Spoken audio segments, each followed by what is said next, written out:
Bourbon, Broncos, and No BS.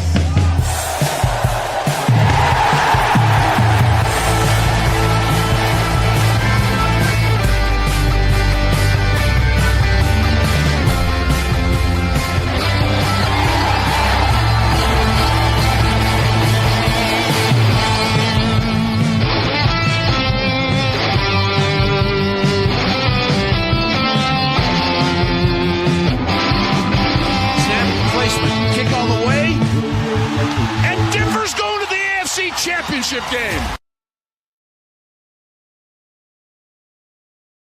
Good evening, Broncos Country. Welcome to another edition of Bourbon, Broncos, and No BS. I'm 𝐁𝐫𝐬𝐬. I'm glad to be here with you tonight. And I also got Adam, who's a fantastic co-host. It's going to be a goddamn awesome show, guys. I am ready for it because it's the highlight of the week. We get to talk Broncos and cut through all the bull crap, all the clickbait, and just talk about the stuff that's actually going on out there. So, Adam, buddy, how you doing, man? Hey, at the end of a long, hard work day, you've already put in your time wherever you're at. Now's the time to relax and talk some Bronco football. And anytime that you get a chance to talk Bronco football, that's a pretty good day as far as I'm concerned. So I am pumped to talk some of the newer things that are going on in Broncos country. Dude, it's fantastic. I mean, you think, we're starting to talk about the draft, and maybe that's, where things are going to start going majority of the conversation wise. And the news drops today of Mr. Jaylen Waddle, who is now going to be wearing this orange and blue, like behind me here. It's going to be so good to see. Restructured his contract. Right. Now, I'm not so good with numbers, Adam. Oh, no. That makes two of us. But it does. I'm kind of curious your take on it, because from what I'm reading initially here, it doesn't seem like a major change, but to maybe just free up some space. But what do you understand of it? My understanding is that this was to basically alleviate his cap hit for 2026. It just basically gives him a little bit more upfront money and saves us a little bit of money here in the short term. It's not a major restructure. I want to say it was only quote unquote. That was about $4 million that they saved. But at the same time, you do want to have that kind of 10 million, or you need to have so much money for your draft picks. And then every organization wants to have a little bit of a cushion or a slush of maybe about 5 to 10 million after those draft picks are signed.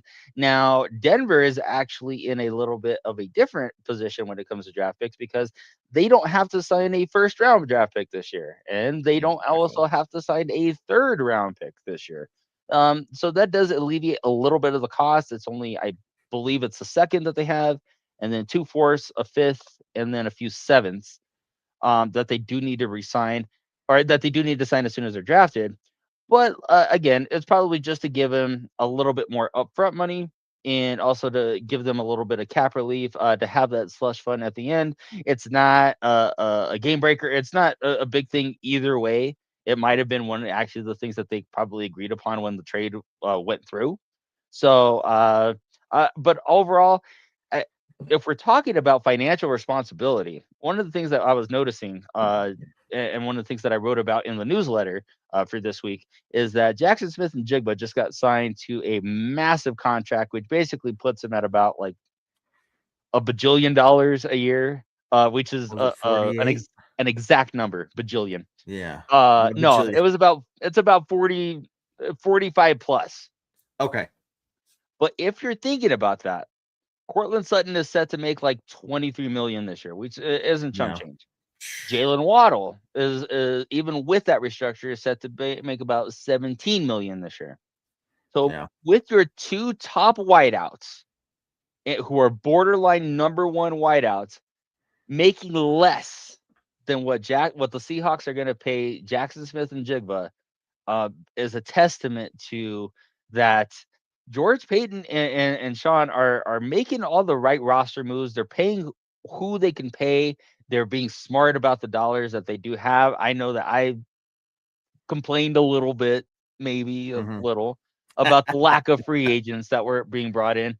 However, though, they haven't made too many missteps when it comes to the finances of the team. And you can see that in the fact that they have a little bit of money in case something goes on. And even right now before free agent, even though we're in the midst of free agency, some teams don't have that kind of flexibility, even with cutting guys. So the fact that Denver does and some other teams don't, the people that they do have under contract, I think says a lot to the fact that how well that George is managing the roster so far. Yeah, it's it doesn't necessarily have to indicate a move every time, right? I think the major pieces are off the board though when it comes to free agency, right? Maybe there's still somebody that they're eyeing right now, and maybe this does lead eventually to that. But what you're seeing there is that business acumen where they're definitely just making sure they're giving themselves an option so that should some surprise player become available for some reason, Exactly. that they can't sit there with their hands tied and saying, well, this would be perfect for us, but we can't now, right? So I think that's it's very fun to, or not, it is fun, but just good to see that they are being very well organized and managed and just well thought out from that front Absolutely. office there. So tons of respect and trust in those guys at this point. Absolutely. I mean, you can only make the moves if you have the resources to do that. So I mean, it's one of those. My grandma used to say it's better to have it and not need it than to need it and not not have it.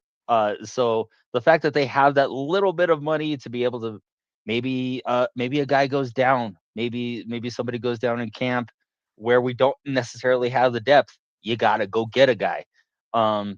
That when you have that little bit of slush money at the end of it, that I mean, that's what you have it for. It's your emergency credit Right. card that you're using, essentially. I like it.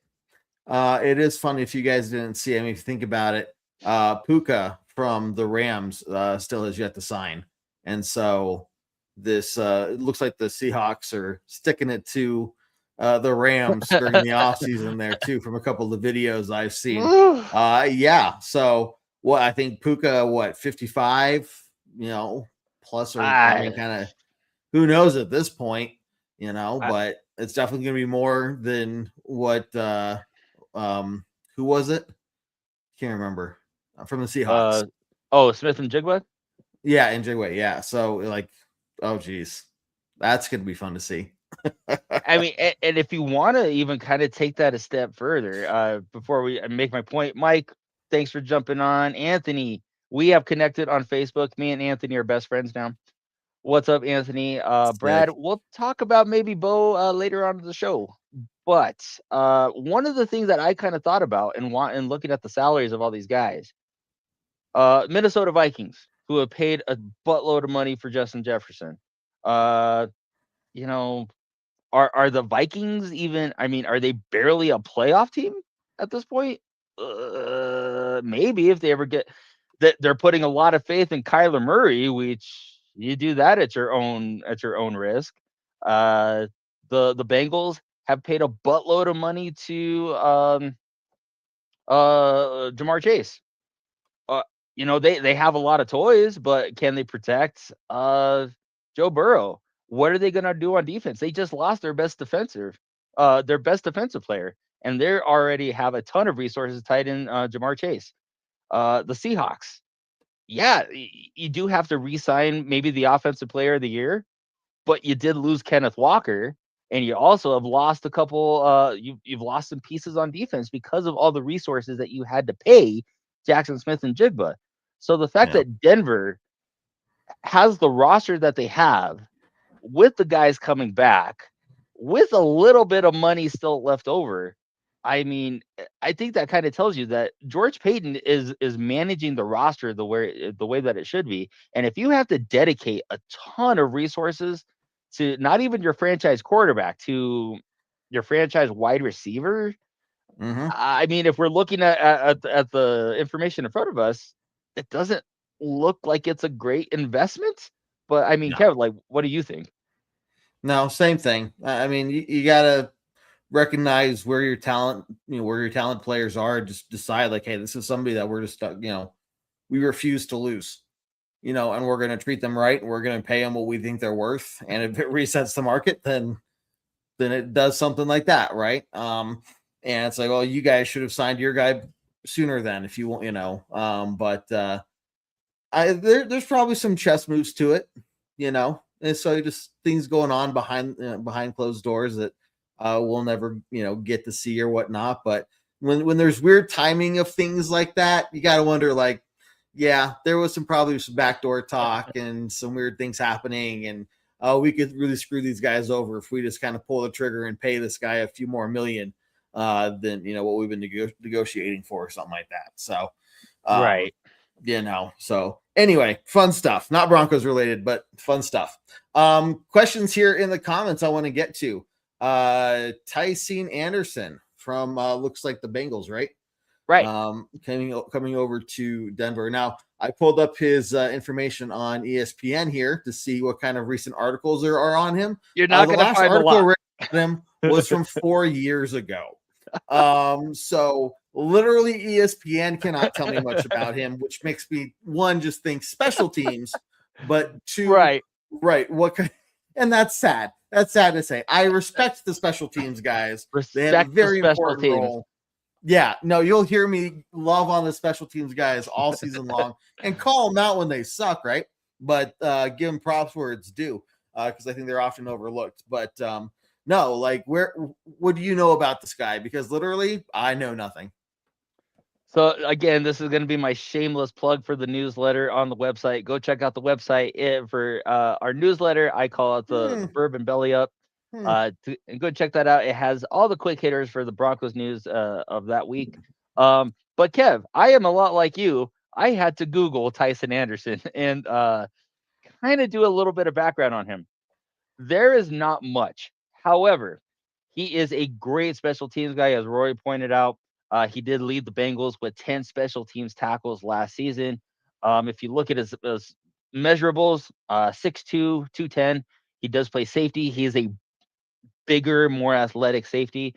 Keep in mind, the Broncos did lose PJ Locke in free agency, so there is a little bit of a hole back there that they do need to backfill.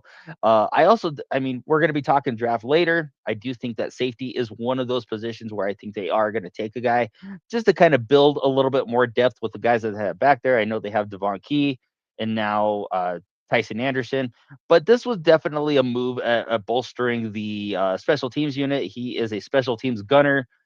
Some of the highlights that I saw just from looking on YouTube, he is a really, really good special teams gunner. So I don't know what he can do in the base defense. I'm not sure what he can offer as far as that. But as far as special teams goes, this kind of feels like our Trent Sherfield signing of a year ago. I just hope that it's more of a he works out better than Sherfield, who infamously signed for a decent contract over the offseason and then didn't see his contract through and was actually let go midseason. So it will be interesting to see how he fits into the mix, but you can imagine that with your special teams Pro Bowler in 𝐁𝐫𝐻𝐾 and now Tycene Anderson, that these guys are going to be pretty set as far as special teams goes, especially on the outside. So if you have like a guy like Jeremy Crawshaw, and yes, Craw is my daddy. Craw daddy. Booming these punts, who actually, we don't talk enough about Crawshaw, like really settling into his role on the special teams, towards the end of the season when he was doing a really good job of setting, field position. But that great special teams gives you extra possessions here and there. They can really turn the momentum of a game here and there. So having another outside gunner, I don't think it's a bad thing. So I think it's a good depth signing and a good special team signing as of right now. Awesome. I love it. I think we're not seeing a lot of moves, obviously, right? But these two moves have been very, very clearly well thought out, right? They haven't been desperation moves by any means. They haven't been stretches by any means. It's not like we went out there and we broke the bank for somebody that, we may not know how they're even going to pan out, or maybe they have a history of being broken or things like that, right? But for getting Jaylen Waddle the way we did, giving up what we did, you know. And this guy's stoked to be here in Denver.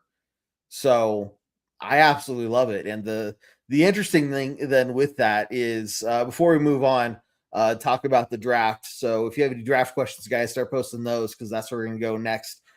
Sean says, listen, boys, listen, Adam.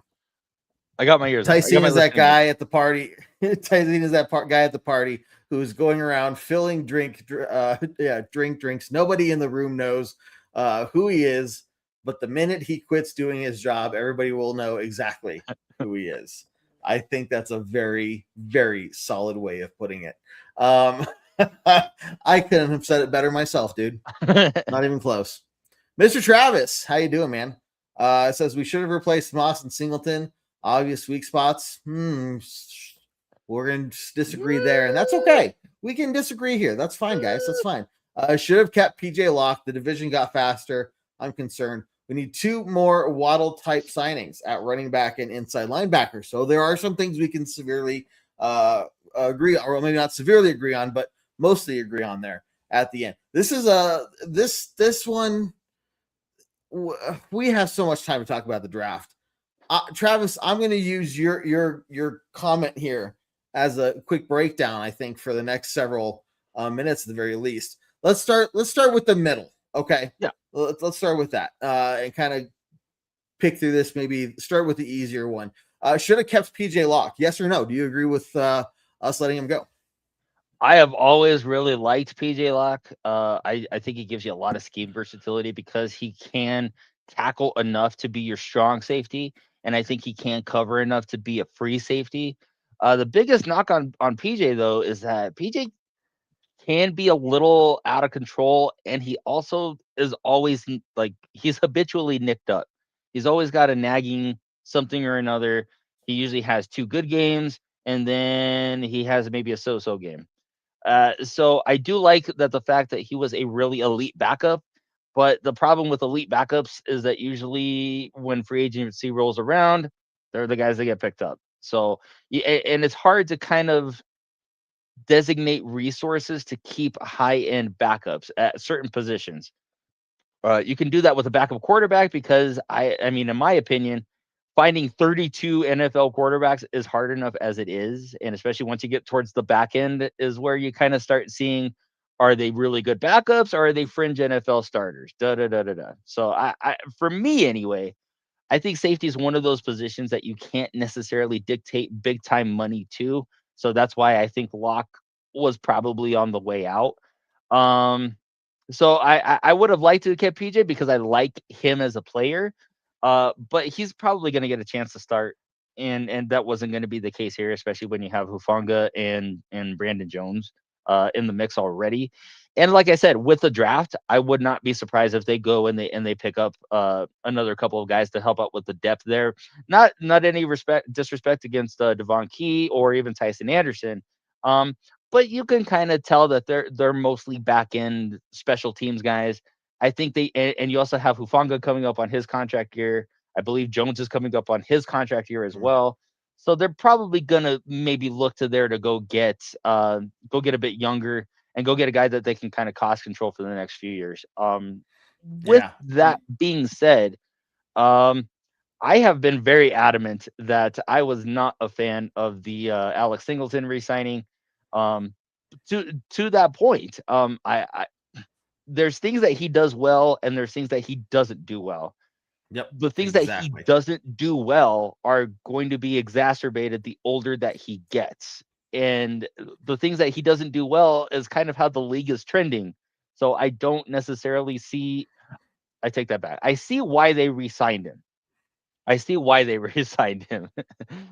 But for the type of money that they gave him, I thought there could have been an upgrade there as well. I'm gonna defend Riley Moss like one of my children. I'm sorry. Fact. Now, Travis, we're disagree, man. I totally agree with you, Adam. I'm sorry, we're gonna have to disagree there. I know that Riley Moss can be a little handsy sometimes. But the last 6 games of the year, he did not allow one. I think he only allowed 1 touchdown all year and 0 PI flags. So you're going to see more traffic. The opposite of PS2. I think that you need to have a capable number one guy at that spot, and I think Riley Moss has proved that he's a number one guy. I will say that his contract situation is going to be a little bit interesting next year because you do have Jahdae Barron behind him, and they didn't draft Jahdae Barron to sit. So for as much as they think they have 3 number ones, the contract situation with Riley Moss is going to be something to monitor. But that's a conversation for next year. But Kev, Yeah. I'll throw this to you. What Waddle signing would be as far as like getting a running back or getting an inside linebacker? And now that we're on the tail end of free agency, do you think there's a guy out there that maybe could do that kind of impact? No. And that's the thing at this point. If you want to have a conversation about what we could have maybe done in free agency, there are pluses and minuses to going after Ken Walker. He's expensive, and running backs just in today's NFL, they're.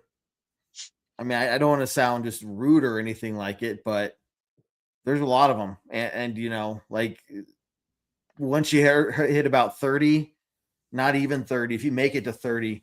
You're old, and that production, just like you're saying, goes away quickly.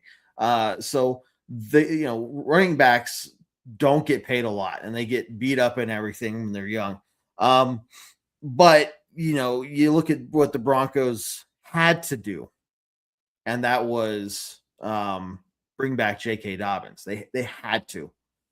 I don't doubt that they weren't talking and trying to get these players, trying to get Travis Etienne, right, and players like that. They were on the phone, but I think Travis Etienne, he said a big part of it was he wanted to be close to home.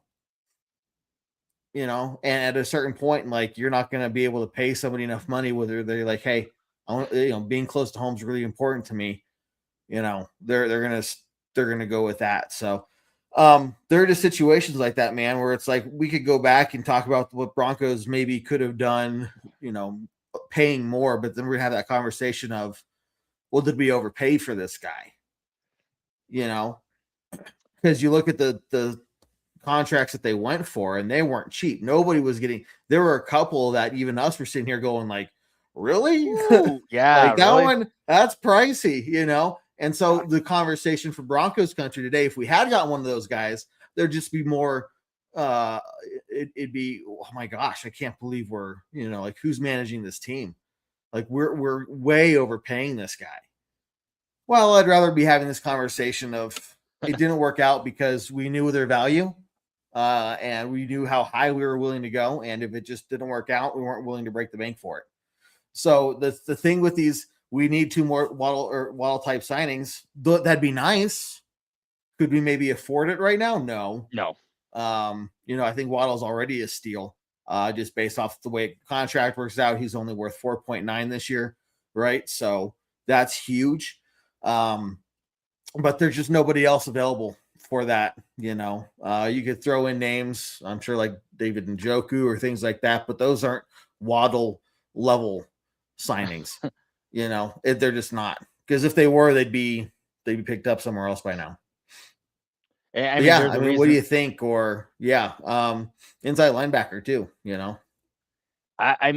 Finding 3 down inside linebackers are a dime a dozen, and usually when you have those guys, you get paid. That's why I was standing on a soapbox, not just sitting on one. Trying to get the team to maybe go look at a guy like Devin Lloyd. But even Devin Lloyd signed for a buttload of money. Ken makes a great point, and not to dogpile on Travis or anything like that. No. But yeah, when has a 33-year-old guy gotten faster and more athletic and was a better player against the pass? Yeah. It doesn't. And I know that he's a thumper in the run game. I know that he is pretty much the defensive leader of the defense. But even that, like, they're not going to have John Franklin Myers in front of him next year. And that isn't to say that Malcolm Roach isn't like a really good run defender. And it's not to say that Savion Jones, we're going to see what we got with that pick. But he may not have a big space eater in front of him to allow Singleton to make those, tackles at the line of scrimmage. So, I mean, when in the salary cap era, you could only pay so many guys. And like I was talking about earlier, you have teams that are dedicating a ton of resources to keep, the Ja'Marr Chases of the world, the Justin Jeffersons of the world. But those are really good. Those teams aren't very good because their Right. resources are locked into other places. Denver doesn't have that problem to where they could bring a lot of guys back, whether you agreed with that or not, but they were able to retain a lot of their same talent. So that's a different way to kind of maybe look at it. But I do say the Singleton re-signing does really worry me. The same thing with Sternad. I am also not the biggest advocate for Justin Sternad either, but at least you know what you're getting with them, and maybe that was enough for Denver to bring them back at this point. If that's me kind of Yeah. taking the optimist view of it. No, my optimist view is they went and tried to see what they could get. It wasn't our year. None of them worked out. And a lot of I'm not saying even a lot. A couple of these signings that we're concerned about, J.K. Dobbins and Alex Singleton there particularly, maybe more out of we needed to, right? And we were lucky that they wanted to, that they didn't feel like, we see why you're doing this. We see why you waited, screw you. They were like, no, like, I get it. It's a business and I see you're doing your job and this is where I want to stay. Because they both took those deals and didn't make a big fuss about it. So they obviously want to stay here. They love this team. And that's kind of how I'm seeing it. Now I could be wrong. They could be pissed off and, I don't know. Right. But I'm going to read it as that. And I'm going to interpret it as that because I think it makes for a good story. And, we can all smile and pretend it is like that. So I don't know. But I do want to ask you this because, again, I do want to get a little bit of a draft talk in here just to kind of wrap up here in a few minutes. Looking at what we need still, we haven't even talked really tight end. Definitely a need for inside linebacker because I could see this being a strategy of fine, we'll re-sign them this year, but we're going to draft somebody that's going to, replace them the year after. So with your number 2 pick, Adam, do you go running back? Do you go tight end? Do you go inside linebacker? Do you go best player available? What are you looking at there? That's the age-old question. Are you a best player available guy or are you draft at a position of need guy? I am kind of I'm going to take the easy way out, and I'm going to say you do both. If sometimes you draft the best player available, I believe that was the situation where it was Jahdae Barron last year. They had Jahdae Barron graded out really, really high, and the board just kind of fell. To us that way, and that's what really prompted them to draft him. What Sean is saying, if there's a guy out there that I have a little bit of a man crush on, and I will be a bit disappointed if he is not selected, is Jacob Rodriguez, the inside linebacker from Texas Tech. He's a bit undersized, but if anything, his game kind of reminds me a little bit of Alex Singleton. I think he's very instinctual. I think he has a great feel for the position. I think once he gets some things cleaned up as far as not overrunning plays and maybe being a little bit better with his diagnosing and his eyes, I think he's going to be a really, really, really good inside linebacker. As far as tight ends go, I do think that is a spot that they may actually take a look at. There are so many gradable tight ends, but there isn't necessarily like a high end. Once you get past Sadiq, I believe the talent noticeably drops off. But that doesn't mean that there aren't really good guys later on in the draft that you can get with your 4th round picks or your 5th round pick. I don't have a name off the top of my head, but I know that there's What? How dare you? I know a lot of stuff, but there's only so much room in here that if something comes in, some other thing's gonna Sure. get pushed out. And you never know what's gonna get pushed out. So that's very funny, Gary. That's very funny. But I do think there'll be a draftable guy there. Now, if I could just maybe throw a little bit of yes. chum in the water a little bit Please with do. some conversation. You have my permission. Nice. Thank you. Jarrett Stidham is in the news because he does carry a big price tag for being kind of an elite backup. We know that Stiddy can maybe come in a pinch. Stiddy is he's a very, very good backup, and a lot of teams don't even have the luxury of carrying very good backups. What would you think if maybe Jarrett Stidham, maybe we have to see him go to free up some more money for another move, and you look to the draft to maybe go draft a guy like a Drew Aller, who is a kind of a hit or miss project that maybe Sean Payton thinks he can kind of coach up into being a good guy. Do you maybe look at a guy like Nussmeier from LSU, who did not have as good a senior season as many expected and maybe falls to that 4th round? I don't preclude the fact. Again, I don't know. I don't know what the team's thinking. But if Jarrett Stidham is maybe traded or whatever have you, and they are looking to maybe fill out the roster with another guy, could you see them maybe going backup quarterback? That is a really good question. And I'm glad you took a while to ask it because it gave me a minute to think about it. Initially, my thought process was, yeah, we're making these moves to free up money. Again, maybe it's alluding to another move, maybe another type of trade. I don't know. Or something like that. But then I was reminded of something.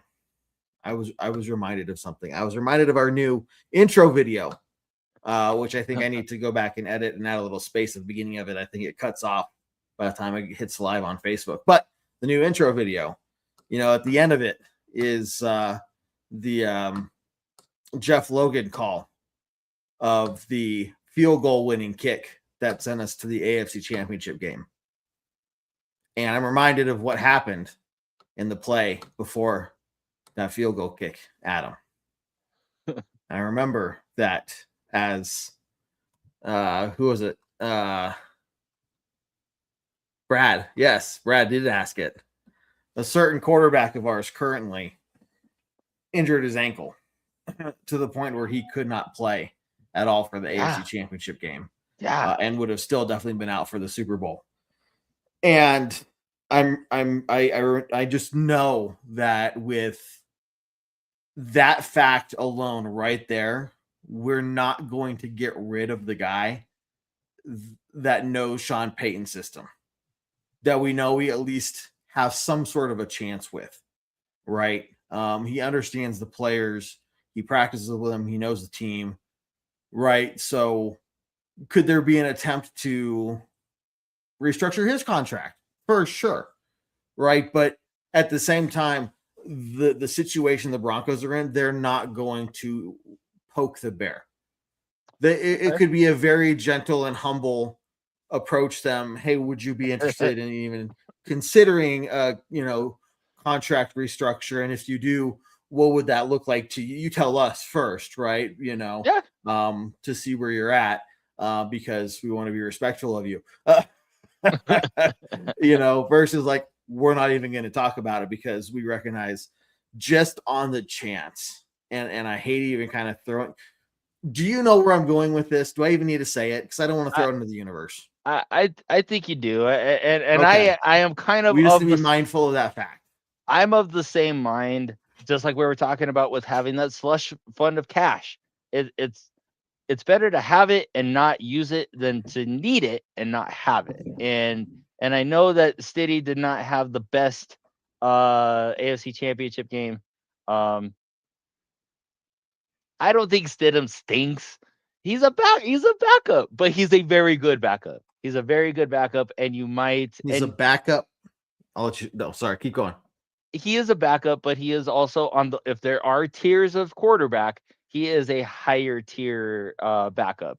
And I don't think that you necessarily just part ways with that because you're trying to save some cash. Because right now we are really at the point where we're not really saving cash for a big move.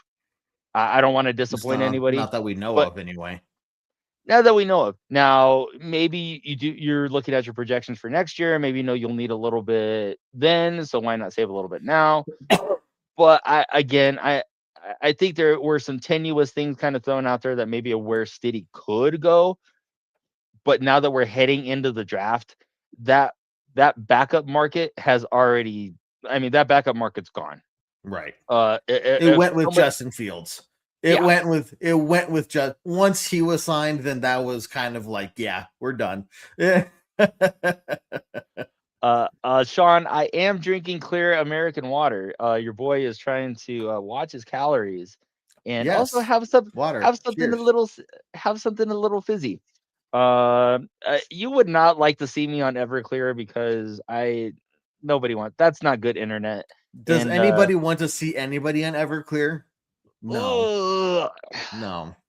There was that one time, but I mean, I nobody wants to see 10 minutes of me telling everybody that I love them, and that's essentially what it would be. I do love all of you. I do love you, especially Kev. But but nobody wants to see that. Yeah, no. Hey, couple quick things, guys, and before we do have a couple closing thoughts here, so don't go away quite yet. Adam is going to tell us a secret of his. I know he has a journal I found when I was over at his house the other day. We were recording a video. I found the secret journal, and he's ready to confess to something I confronted him about. So stand by, and we'll get some other Broncos thoughts out there. First off, guys, I don't know.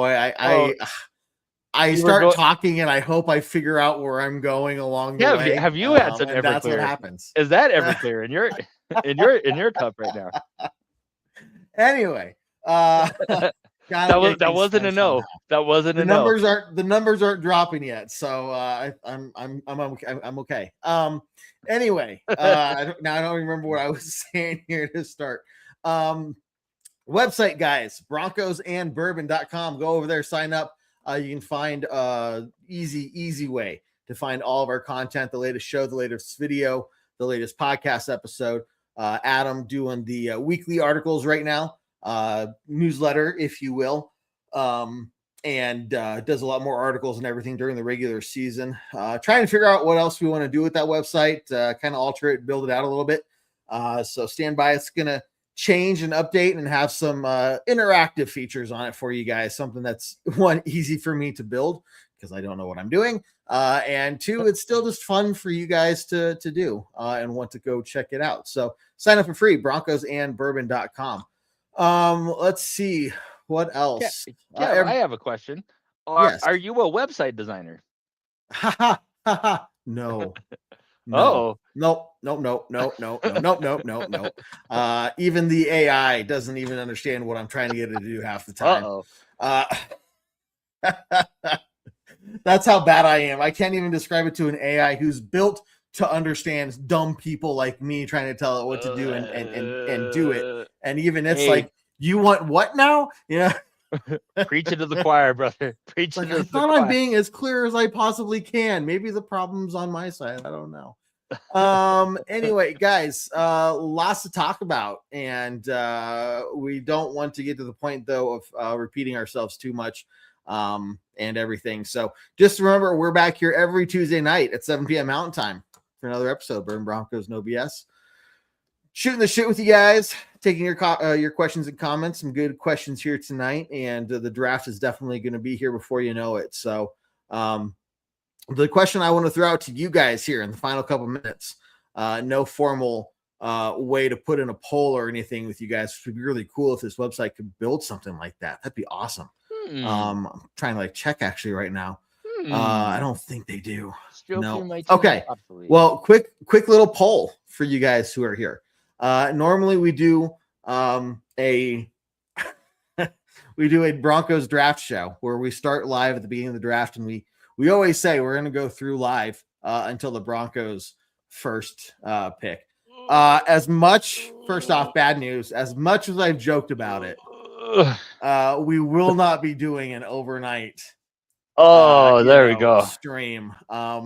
Because I know it's probably not, I don't blame the other guys, but it would probably just be you and I, Adam, there, and trying to do that, and you got a kid, and like, dude, we're not 18, we just can't. Thank God. So, would you guys rather us do a live broadcast on the first round night, just going through until, whenever we're done, maybe we go through the full first round, I don't know, and just talking about it, and maybe the Broncos make a surprise move and trade in the first round. I don't know. You never know. The crazier things have happened, right? Jared Stidham for like the first round pick. getting drafted in the first round, right? Yeah. Or we can plan on going live during the second round up through when the Broncos pick, but we will not be doing the night long broadcast, and I don't think any of you guys would be watching us at like 2 or 3 in the morning anyway, and it would just be bad. It'd be bad coverage. It'd be bad. It just, nobody would want to see that. I'm as I fall asleep in my chair.